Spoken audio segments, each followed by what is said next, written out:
അമ്മയ്ക്കും തിരുക്കുമാരനും 1000 നന്ദി.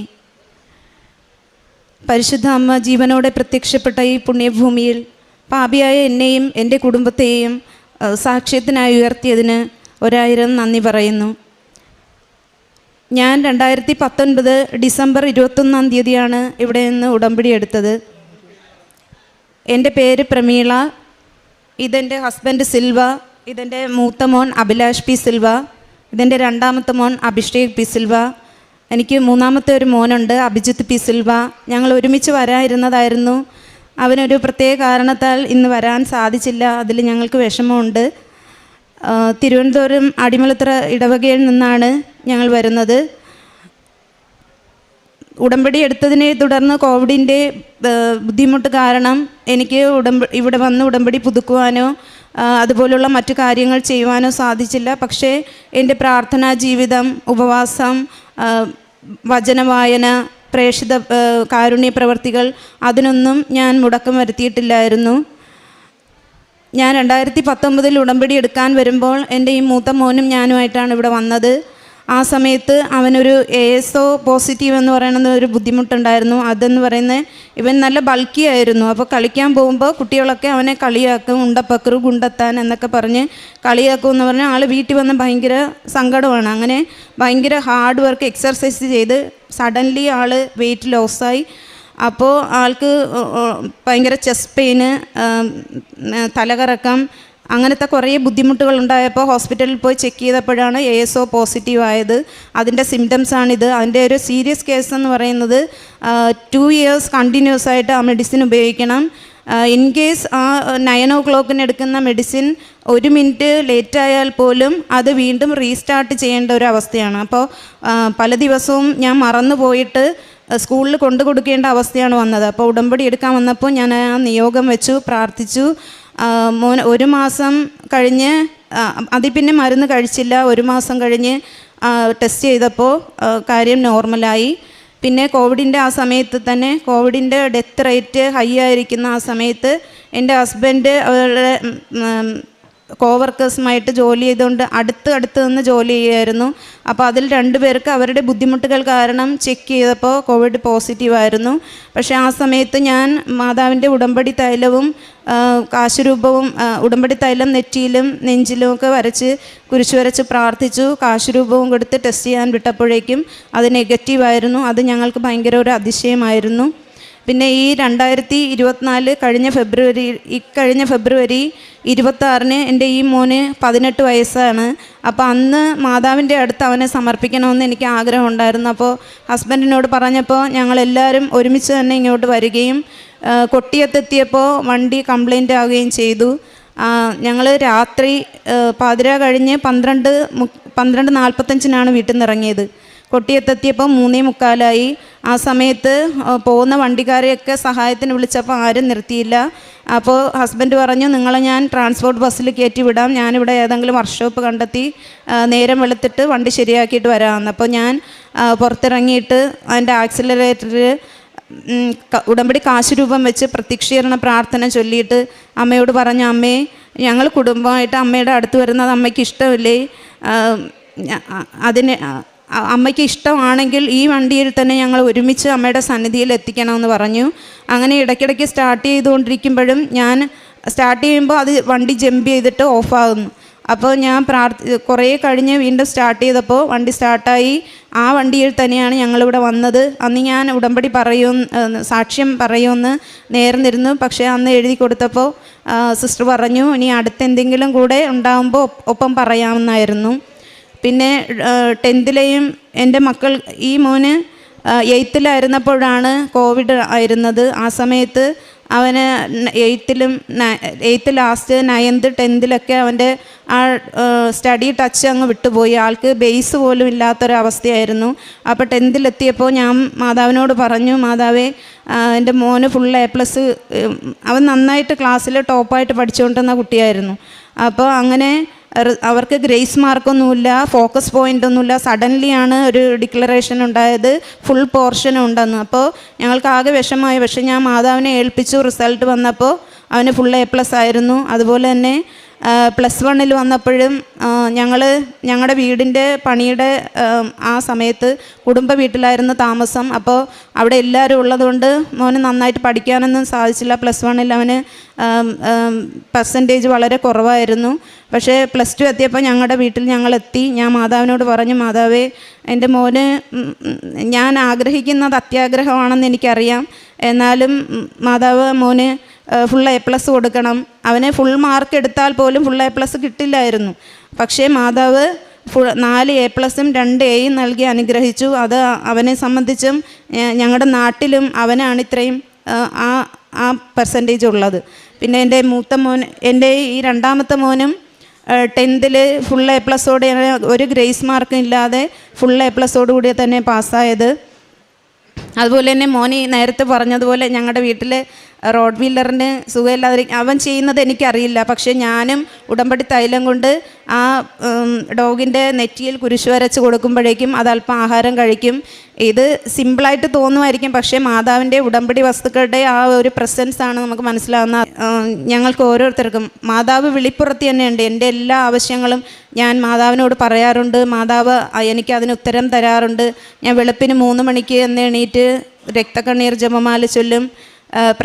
പ്രേക്ഷിത പ്രവർത്തനം എന്ന് പറയുന്ന പത്രം വാങ്ങിച്ച് റെയിൽവേ സ്റ്റേഷനിലും ഹോസ്പിറ്റലിലും ഓട്ടോ സ്റ്റാൻഡിലും ഒക്കെ കൊടുക്കാറുണ്ട്. മറ്റുള്ളവർ കളിയാക്കും, പക്ഷെ ആദ്യമൊക്കെ ഈ പറഞ്ഞതുപോലെ ഒരു നാണക്കേടൊക്കെ ഉണ്ടായിരുന്നു. പക്ഷേ മാതാവിന് വേണ്ടി, ഈശോയുടെ സാക്ഷ്യത്തിന് വേണ്ടി അതൊന്നും പിന്നെ ബുദ്ധിമുട്ടായി തോന്നിയില്ല. പിന്നെ 2 ആഴ്ച കൂടുമ്പോൾ ഞങ്ങളുടെ നാട്ടിൽ മാസത്തിൽ 1 തവണയാണ് കുമ്പസാരം കൊടുക്കുന്നത്. മോനിവിടെ ജർമ്മൻ പഠിക്കാൻ പാലായിലിരുന്നപ്പോൾ അവന് കുമ്പസാരിക്കാൻ അവസരമുണ്ട്. ഞാൻ വിളിച്ച് ചോദിക്കുമ്പോൾ എല്ലാ ആഴ്ചയും കുമ്പസാരിച്ചെന്ന് പറയും. പക്ഷേ വീട്ടിലായിരിക്കും ഞാൻ മക്കളെയും കൂട്ടി അച്ഛനോട് ദിവ്യബലി കഴിഞ്ഞിട്ട് ഞാൻ ചോദിക്കും, അച്ഛാ ഞങ്ങൾക്ക് കുമ്പസാരിക്കണമെന്ന് പറയും. ഞാനും മക്കളും, ഹസ്ബൻഡ് അടുത്തല്ല, കാസർഗോഡാണ് വർക്ക് ചെയ്യുന്നത്. അപ്പോൾ ഞങ്ങൾ എല്ലാ 2 ആഴ്ച കൂടുമ്പോഴും കുമ്പസാരിക്കാറുണ്ട്. പിന്നെ പൊതിച്ചോറ് കെട്ടി ഞാനും ഈ മോനും കൂടെ ഗവൺമെൻറ് ഹോസ്പിറ്റലുകളിൽ കൊണ്ട് കൊടുക്കാറുണ്ട്. പിന്നെ ഞങ്ങളുടെ കുടുംബത്തിൽ ആർക്കെങ്കിലും ബർത്ത്ഡേയോ പിന്നെ ഞങ്ങളുടെ വെഡ്ഡിങ് ആനിവേഴ്സറി വരുമ്പോൾ ഓർഫണേജിലോ ഓൾഡ് ഏജ് ഹോമിലോ ഞങ്ങളെക്കൊണ്ട് പറ്റുന്ന രീതിയിൽ അവർക്കുള്ള ഫുഡ് ഞങ്ങളെക്കൊണ്ട് പറ്റുന്ന രീതിയിൽ കൊടുക്കാറുണ്ട്. പിന്നെ ഒരു ട്രസ്റ്റിലെ ഒരു ബോക്സ് ഞങ്ങളുടെ വീട്ടിൽ തന്നിട്ടുണ്ട്. ഓരോ മാസവും അവർ വന്ന് ഞങ്ങൾക്ക് കൊടുക്കാൻ പറ്റുന്ന ആ ഒരു സഹായം വന്ന് കളക്ട് ചെയ്യാറുണ്ട്. പിന്നെ 1-2 വീടുകളിൽ തീരെ പറ്റാത്ത, ഒട്ടും വാഷ് ചെയ്യാനോ അല്ലെങ്കിൽ സ്വന്തം കാര്യം ചെയ്യാൻ പറ്റാത്ത വീടുകളിൽ ഞാനും എൻ്റെ മോനും പോയി തുണി വാഷ് ചെയ്യാൻ വേണ്ടി വാങ്ങിക്കൊണ്ടുപോയി അവർ തരുമ്പോൾ വാഷ് ചെയ്ത് കൊടുക്കാറുണ്ട്. പിന്നെ ഈ ഉടമ്പടിയിൽ വന്നതിന് ശേഷം എനിക്ക് മറ്റുള്ളവർക്ക് നന്മയുണ്ടാകുമ്പോൾ എനിക്ക് മുമ്പ് അസൂയ ഉണ്ടായിരുന്നു. പക്ഷേ ഇപ്പം അങ്ങനെയല്ല. ആർക്ക് എന്തെങ്കിലും നന്മയുണ്ടാകുന്നെങ്കിൽ അത് കൂടുതൽ നന്നായി ഉണ്ടാകട്ടെ എന്ന് ഞാൻ പ്രാർത്ഥിക്കുന്നു, ആഗ്രഹിക്കുന്നു. പിന്നെ എനിക്ക് പ്രാർത്ഥിച്ചില്ലെങ്കിൽ എനിക്ക് ഭയങ്കര വിഷമമാണ്. പിന്നെ ഒരു കാര്യം, ഉടമ്പടിയിൽ ആദ്യത്തെ ഉടമ്പടിയിൽ മോൻ പറഞ്ഞ പോലെ മോൻ വച്ചത് എനിക്കറിയില്ല, പക്ഷെ ഞാൻ കുടുംബ പ്രാർത്ഥന വെച്ചിരുന്നു. എൻ്റെ ഹസ്ബൻഡിന് ആദ്യമൊക്കെ കുടുംബ പ്രാർത്ഥന വളരെ, അതായത് ജോലിയുടെ ഭാഗമായിട്ട് അതിൽ പങ്കെടുക്കാൻ സാധിക്കില്ലായിരുന്നു. പക്ഷേ ഇപ്പോൾ ആൾ തന്നെ ആകെ മാറിയിട്ട് കുടുംബ പ്രാർത്ഥനയിൽ പങ്കെടുക്കാറുണ്ട്. ദിവ്യബലിയിൽ ദിവസവും പങ്കെടുക്കാറുണ്ട്, കുമ്പസാരിക്കാറുണ്ട്. എവിടെയെന്നെങ്കിലും ജോലിയുടെ ഭാഗമായി പോയി വരുമ്പോൾ വീട്ടിൽ വന്ന് ചോദിക്കും മക്കളോട് കുടുംബ പ്രാർത്ഥന ചൊല്ലിയെന്ന്.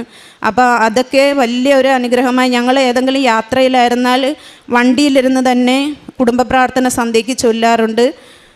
അപ്പോൾ ഇത്തരത്തിലുള്ള അനുഗ്രഹങ്ങൾ ഉടമ്പടി ജീവിതത്തിൽ വന്നതിന് ശേഷമാണ് പ്രാർത്ഥനാ ജീവിതം. പിന്നെ എൻ്റെ 3 മക്കളും ഓൾട്ടർ ബോയ്സ് ആയിരുന്നു. കുഞ്ഞുനാളിൽ ഞാൻ അവരെ പള്ളിയിൽ ദിവസവും കൊണ്ടുപോയി ശീലിപ്പിച്ചു. ആ ഒരു ചൈതന്യം അവർക്കുണ്ട്. ഇപ്പോഴും അവർ എന്നും പള്ളിയിൽ വരാറുണ്ട്. അപ്പോൾ ഇത്രയും വലിയ അനുഗ്രഹം എനിക്കും എൻ്റെ കുടുംബത്തിനും തന്ന പരിശുദ്ധ അമ്മയ്ക്കും തിരുക്കുമാരനും ഞങ്ങളെ ഇവിടെ സാക്ഷിയായി ഉയർത്തിയതിനും 1000 നന്ദി പറയുന്നു. 1 സാമുവേൽ 9:16. എൻ്റെ ജനത്തിൻ്റെ കഷ്ടത ഞാൻ കാണുകയും അവരുടെ നിലവിളി ഞാൻ ശ്രവിക്കുകയും ചെയ്തിരിക്കുന്നു. പ്രമീള എന്ന ഈ സഹോദരി ഒപ്പം ജീവിത പങ്കാളിയും മക്കളും ഒരുമിച്ച്, കുടുംബം ഒരുമിച്ച് പരിശുദ്ധ കൃപാസന മാതാവിൻ്റെ തിരുനടയിൽ കുടുംബത്തിന് ലഭിച്ച ഓരോ അനുഗ്രഹത്തെയും ഏറ്റവും സന്തോഷത്തോടു കൂടി സാക്ഷ്യപ്പെടുത്തുകയാണ്. ആദ്യം അഭിലാഷ് എന്ന മൂത്ത മകന് വന്ന പ്രത്യേകമായൊരു രോഗാവസ്ഥയെക്കുറിച്ചാണ് സൂചിപ്പിച്ചത്. ഒത്തിരി ബൾക്കിയായിരുന്ന മകൻ്റെ ശരീരം കൂട്ടുകാരുടെ കളിയാക്കൽ മൂലം പെട്ടെന്നവൻ ശരീരഭാരം കുറയ്ക്കുകയും സ്ലിമ്മാവുകയും ചെയ്തു. അതിലൂടെ രക്തത്തിൽ ഫ്ലൂയിഡ് കലരുന്ന ഒരു അസുഖമായി മാറി. ആ അസുഖം വളരെയധികം ഗൗരവമുള്ള രീതിയിൽ മാറി. അതുകൊണ്ട് തന്നെ തുടർച്ചയായി 2 വർഷത്തേക്ക് സ്ഥിരമായി ഒരേ സമയത്ത് തന്നെ മരുന്ന് കഴിക്കേണ്ട രീതിയിൽ കാര്യങ്ങൾ എത്തുകയും ചെയ്തു. അമ്മ മാതാവിൻ്റെ തിരുനടയിൽ ഈ വിഷയമാണ് അമ്മ ഉടമ്പടിയെടുത്ത് ആദ്യം സമർപ്പിച്ച് പ്രാർത്ഥിക്കുന്നത്. ആ സമയത്ത് നമ്മൾ സഹോദരി പറയുന്നുണ്ട്, 2 വർഷം തുടർച്ചയായി കഴിക്കേണ്ട മരുന്ന് 9 മണിയെങ്കിൽ എല്ലാ ദിവസവും 9 മണി ആ രീതിയിൽ കഴിക്കേണ്ട ഒരു മരുന്ന്, അഥവാ ഒന്ന് മറന്നുപോയാൽ സ്കൂൾ വരെ എങ്ങനെയെങ്കിലും ഓടിയെത്തിച്ച് കൊടുത്തുകൊണ്ടിരുന്ന ആ ഒരു മരുന്നിൻ്റെ രീതികൾ, ആ മരുന്ന് 2-3 മാസം കഴിച്ചതിന് ശേഷം പൂർണ്ണമായി നിർത്തുന്നതിനും ഇപ്പോൾ ശരീരത്തിന് യാതൊരു കുറവുമില്ല, പൂർണ്ണമായ ആരോഗ്യത്തോടുകൂടി മകനെ വീണ്ടും കിട്ടുന്നതിന് പരിശുദ്ധമ്മയുടെ ഉടമ്പടി തൈലം, ഉടമ്പടി ഉപ്പ് എന്നീ നേർച്ച വസ്തുക്കളുടെ ഉപയോഗത്തിലൂടെയും അമ്മയുടെ സന്നിധിയിലുള്ള നിരന്തരമായ പ്രാർത്ഥനയിലൂടെയും അനുഗ്രഹം ലഭിച്ചതിനെയാണ് കുടുംബം സാക്ഷ്യപ്പെടുത്തുക. മകൻ്റെ സാക്ഷ്യത്തിൽ നാം കേട്ടിരുന്നു, അത് മകൻ്റെ അമേരിക്കയിൽ പോകുവാനുള്ള മെഡിക്കൽ ചെക്കപ്പും ബാക്കി എല്ലാ കാര്യങ്ങളും പരിശോധിക്കുമ്പോൾ മകനെ തറവായി പരിശോധിക്കുന്നതാണ്.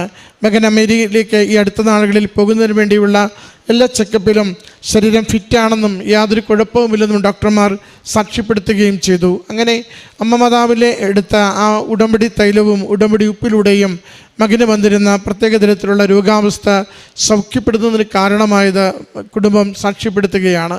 അതോടൊപ്പം തന്നെ കുടുംബത്തിൽ അത് സഹോദരി പറയുന്നുണ്ട്, വീട്ടിലുള്ള മാവ്, വീട്ടിൽ വളർത്തുന്ന നായ, അവയ്ക്കുണ്ടാവുന്ന പ്രയാസങ്ങളിലും മാവ് ഒരിക്കലും പൂക്കാതെ നിന്ന കാലത്ത് ഉപ്പ് തെളിക്കുകയും അത് വീണ്ടും നന്നായി പൂത്തു തുടങ്ങുകയും ചെയ്തതിനെ അമ്മ സാക്ഷ്യപ്പെടുത്തുന്നു. നായ വളരെ ഗുരുതരമായ രോഗാവസ്ഥയിൽ ഭക്ഷണമൊന്നും കഴിക്കാതെ മുന്നോട്ട് പോയിക്കൊണ്ടിരുന്ന നാളുകളിൽ അതിനും ഉടമ്പടി തൈലം പൂശി പ്രാർത്ഥിച്ചതിലൂടെ ഭക്ഷണം കഴിച്ച ആരോഗ്യത്തോടുകൂടി നായ പോകുന്ന കാര്യത്തെയും കുടുംബം സാക്ഷ്യപ്പെടുത്തുകയാണ്. രണ്ടാമത്തെ മകൻ്റെ കാര്യം പ്രത്യേകമായിട്ട് സഹോദരി സൂചിപ്പിച്ചു. കോവിഡിൻ്റെ കാലത്ത് പഠനത്തിലുള്ള ശ്രദ്ധ പോവുകയും പഠനത്തിൻ്റെ അടിസ്ഥാനങ്ങൾ ശരിക്കും നഷ്ടപ്പെടുകയും ചെയ്തു. എന്നാൽ ഉടമ്പടി എടുത്തതിലൂടെ പഠനത്തിലേക്ക് നന്നായി തിരിച്ചു വരുവാനും എല്ലാ ക്ലാസ്സുകളിലും മികച്ച വിജയം നേടുവാനും +2 നാട്ടിൽ തന്നെ ഉന്നത വിജയം നേടുവാൻ മകന് ലഭിച്ച സാഹചര്യത്തെ കുടുംബം സാക്ഷ്യപ്പെടുത്തുന്നുണ്ട്. ഇങ്ങനെ ഒന്നിനു പിറകെ ഒന്നായി ഉടമ്പടി ജീവിതത്തിലൂടെ പരിശുദ്ധമ്മയുടെ സംരക്ഷണം ലഭിച്ച് കുടുംബം ഒരുമിച്ച് പ്രാർത്ഥിക്കുവാൻ, കുടുംബം ഒരുമിച്ച് ജീവിതത്തിൻ്റെ പ്രതിസന്ധി ഘട്ടങ്ങളിൽ അവ തരണം ചെയ്യുവാൻ ലഭിച്ച അനുഗ്രഹങ്ങളെ സാക്ഷ്യപ്പെടുത്തുകയാണ്.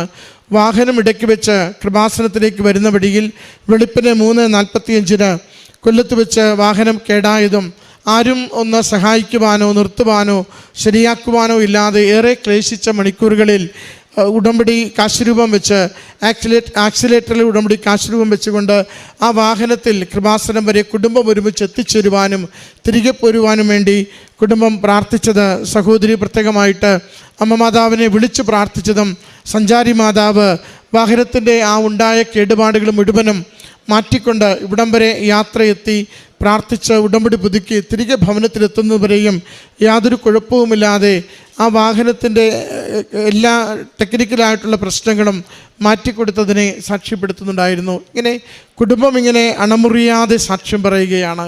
ഒന്നിനു പിറകെ ഒന്നായി ഇങ്ങനെ ലഭിച്ചിരിക്കുന്ന അനുഗ്രഹങ്ങളെ തൊട്ട് കാണിച്ചുകൊണ്ട് അമ്മ മാതാവ് കൂടെയുണ്ട്. ഈശോയുടെ സംരക്ഷണം കൂടെയുണ്ട്. ഞങ്ങൾ വിളിച്ച് പ്രാർത്ഥിക്കുമ്പോൾ ഒരിക്കൽ പോലും ഞങ്ങൾക്ക് അമ്മയുടെ സാന്നിധ്യം അനുഭവിക്കാതെ ഞങ്ങൾ പോയിട്ടില്ല. ഏതൊരു കാര്യത്തിലും, എത്ര ഗൗരവമുള്ള പ്രശ്നത്തിലും, എത്ര അടിയന്തരമായ പ്രശ്നത്തിലും അമ്മ മാതാവ്, സമയത്തിൻ്റെ മാതാവ്, സഞ്ചാരി മാതാവ്, സാന്നിധ്യം കൊണ്ട് കൂടെ വരുന്ന മാതാവ് ഞങ്ങൾക്കെപ്പോഴും സഹായികയായി കൂടെയുണ്ടെന്ന് കുടുംബം സാക്ഷ്യപ്പെടുത്തുകയാണ്. മറ്റു 4 സാക്ഷ്യങ്ങൾക്ക് അതിന് ബന്ധപ്പെട്ടവർ വരാത്തത് കൊണ്ടാണ് ഈ സഹോദരി ഇവിടെ സാക്ഷ്യപ്പെടുത്താത്തത്. അങ്ങനെ ഉടമ്പടി എടുത്ത നാൾ മുതൽ ഈ ദിവസം വരെയും ഈ കുടുംബത്തിൽ ലഭിച്ച എല്ലാ അനുഗ്രഹങ്ങളെയും ദൈവസന്നിധിയിൽ നമുക്ക് സമർപ്പിക്കാം. നന്ദിയോടുകൂടി സമർപ്പിക്കാം. പ്രത്യാശയോടുകൂടി നമ്മുടെ പ്രാർത്ഥനകളെ, രോഗങ്ങളെ, ക്ലേശങ്ങളെ അമ്മ മാതാവിന് സമർപ്പിച്ചുകൊണ്ട് പ്രത്യക്ഷീകരണത്തിൻ്റെ സാക്ഷികളായി നമ്മളെ ഉയർത്തണമേ എന്ന് നമുക്ക് പ്രാർത്ഥിക്കാം. കരങ്ങളടിച്ച് ഈ കുടുംബത്തിൽ ലഭിച്ച നന്മകൾക്ക് അമ്മ മാതാവിനും തിരുക്കുമാരനും നമുക്ക് നന്ദി പറയാം.